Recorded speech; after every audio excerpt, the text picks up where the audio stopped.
श्री शिव महापुराण रुद्र संहिता का 19वां अध्याय। ब्रह्मा जी बोले, हे नारद, जब मेरा पहला कल्प हुआ था उसमें मेरे मानस के पुत्र पुलस्त्य से तीसरवा का जन्म हुआ, जिसके एक वैश्रवण नामक पुत्र हुआ, जिसने अलकापुरी को भोगा और अपने उग्र तप द्वारा शंकर जी की आराधना की। उस समय मेघवाहन कल्प आरंभ हुआ था। तब अकालपुरी अधीश्वर के उग्र तप को देखकर शंकर जी प्रकट हुए और उसे अपना साक्षात दर्शन दिया। तो उसने कहा, हे शिव जी, आपके तेज से मेरे नेत्र बंद हो गए हैं, अतः अपने चरण कमलों के दर्शन करने की सामर्थ्य मेरे नेत्र को दीजिए। आपको नमस्कार है। यह यज्ञदत्त का वही पुत्र था जिसने कि शिव जी के साथ पार्वती जी को देखा तो उसके प्रति उसने क्रूर दृष्टि की, तो उसका बायां नेत्र फूट गया था।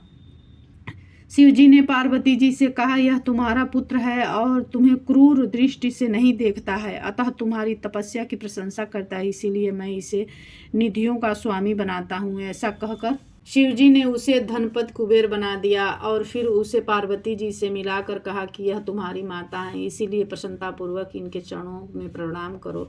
तत्पश्चात शिव जी ने उमा से कहा, हे देवेश तपस्विनी, इस अपने अंगज पुत्र पर प्रसन्न हो, इससे आशीर्वाद प्रदान करो। तब जगदम्बा पार्वती जी प्रसन्न होती हुई उस यज्ञदत्त के पुत्र गुणनिधि से बोली, हे वत्स, तुम्हारी शिव जी में सदैव निर्मल भक्ति होवे, परंतु तुमने जो अपने बाएं नेत्र से तिरछे होकर मेरी ओर देखा है, इससे तुम्हारा बायां नेत्र तो अवश्य ही नष्ट रहेगा।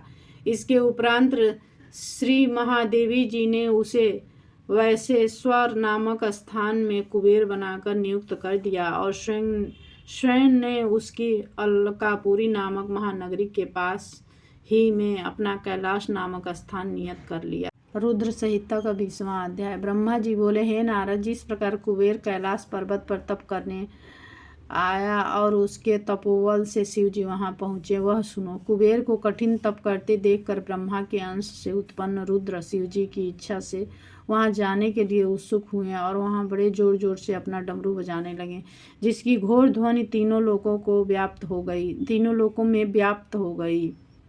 तब विष्णु भगवान और ब्रह्मादिक सब देवता तथा ऋषि मुनि एवं वेद शास्त्र और सिद्ध लोग भी मूर्ति होकर वहां जा पहुँचे।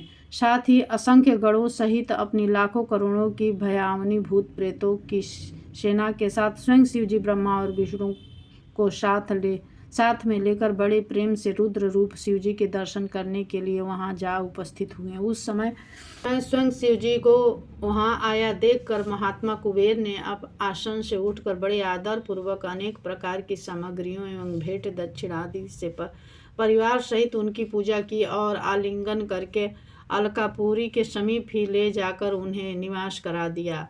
तदुपरांत शिव जी ने विश्वकर्मा को बुलाकर उस कैलाश पर्वत पर ही अपने भक्तों और अनुचरों के लिए निवास स्थान बनाने की आज्ञा दी।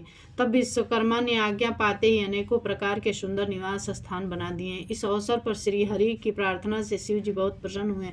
तदुपरांत कुबेर पर कृपा कर शिव जी कैलाश पर्वत पर गए और एक सुंदर शुभ मुहूर्त देखकर उसमें प्रवेश किया। तब विष्णु आदि देवता बहुत आनंदित हुए और मुनि एवं सिद्धगणों ने भी आनंद पूर्वक शिव जी का अभिषेक किया। जब पार्वती सहित शिव जी सिंहासन पर विराजमान हुए तो विष्णु आदि सब देवताओं ने आकर अलग अलग उनकी स्तुति की। तदुपरांत समस्त देवता अपने अपने स्थानों को चले गए।